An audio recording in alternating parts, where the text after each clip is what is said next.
In this episode, I want to tell you about your great-grandmother, Ethel.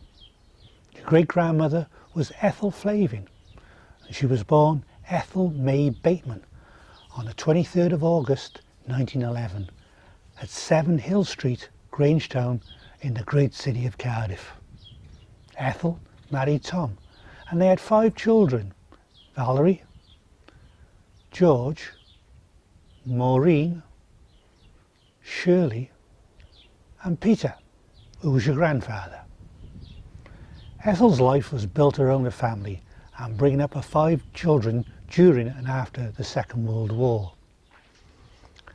There is one story that stands out from the Second World War concerning your great-grandmother. One day, Ethel received a telegram informing her that her husband Tom had been killed in action. Ethel recalled, "I just couldn't take it in. I just screamed. I had 4 children. The eldest was 8 and we were living on 27 shillings a week. But Tom was alive and well and recovering in a hospital in England.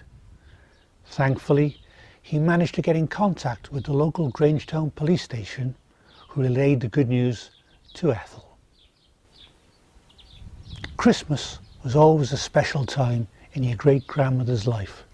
Her house, especially the front room, was always decorated as a Christmas grotto, with a large nativity scene placed in a bay window, and there were always plenty of visitors to the house around that time. Ethel never wanted to fly on an aeroplane, so Tom made sure that she saw plenty of the world by sailing on cruise ships. One memorable occasion, they sailed to New York and Ethel met the famous actor of the time, Telly Savalas. Ethel was a great cook. As I always told her, "Nan, you make the best chips in the world."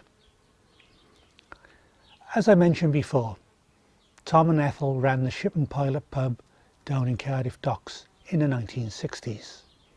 I personally spent a lot of time as a young boy in the Ship and Pilot with Tom and Ethel because my mam, Valerie, worked behind the bar and I went to nursery school just around the corner in West Close. The Ship and Pilot was a colourful pub with lots of characters and seamen popping in from all over the local area. I was also told that Tom also ran one of Cardiff's earliest gay bars. This took place in the upstairs bar.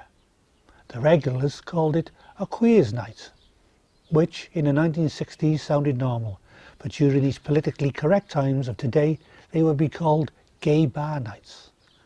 I'm told these nights were highly entertaining with all manner of outfits on show and quite a fair amount of cross-dressing. Quite outrageous for those times in the 1960s. Tom was always thinking of new ideas to pull in customers and worked closely with the local police to keep a fun but orderly pub. After the Ship and Pilot, Tom and Ethel took over the Nine Giants pub in Thornhill in Cardiff, and my memories of the pub were the huge sweeping grounds and lawn. Well, they seemed huge to me as a young boy. They also had a lovely German Shepherd dog who they were very fond of. Ethel used to love to visit the Ebenezer Gospel Hall in Grangetown, where she attended what was called the Mothers' Meeting, where she practiced her singing and her religious beliefs. But there was a problem. Tom had erected in the front room 3 optics on a stand, and one day the mothers were due to attend a meeting in Ethel's home, so Ethel made Tom build a curtain that went around the optics and worked on a drawstring. Well, we did have some fun. We called it the Punch and Judy Show. Ethel loved to have her many grandchildren visit the house in Grangetown, and your dad and Auntie Lisa loved their times they spent with their grandparents.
In her later life, Ethel suffered a severe stroke and spent a number of years in Lansdowne Care Home in Canton, Cardiff.